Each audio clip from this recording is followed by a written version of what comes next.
Each year in the United States, companies lose over $100 billion of lost revenue due to grief and grief-related incidences in the workplace. Each year, 20% of everyone who goes into the office will suffer some form of personal and traumatic loss. That's 1 out of 5. 1 out of 5 people. And doing all of that is very hard to do, hard to manage when they come back into the office and into the workplace. And so many people are uncomfortable with that. And so I'd like to talk just a little bit about it to kind of lift the veil from it.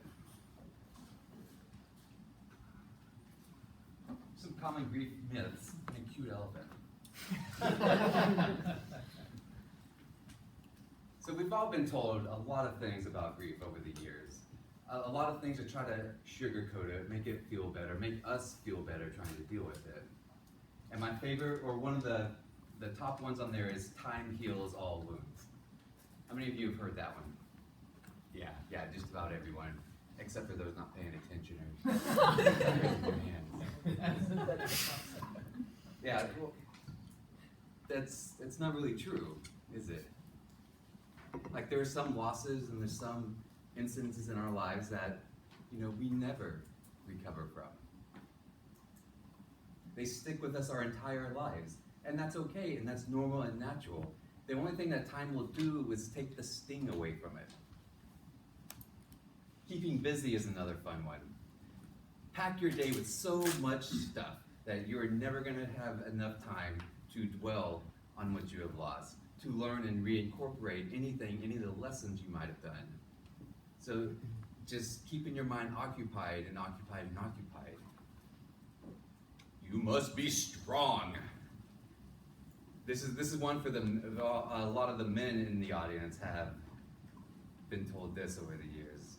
You have to be strong for your family. You have to be strong for your friends. You have to support them through that process.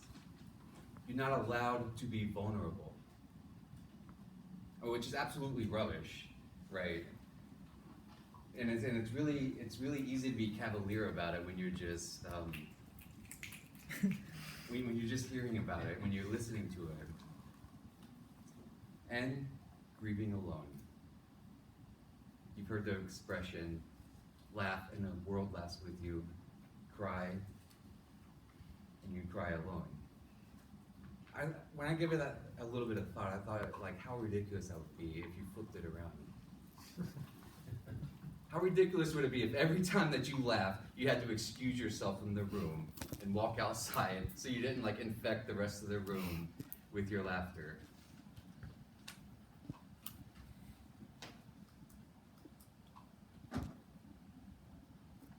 But then this big guy comes into the room. The elephant in the room that nobody wants to talk about. Why don't we want to talk about it?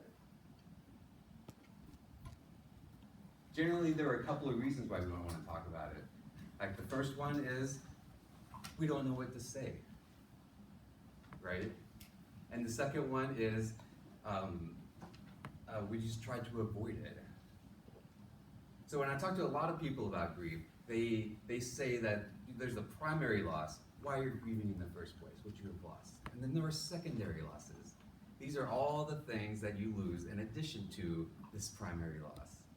And the biggest secondary losses are the friends and family who just stop showing up. They just disappear because they don't know how to deal with it. They don't know how to talk to you. They don't know anything about it. And so they stop showing up, and that's very hard. It really is.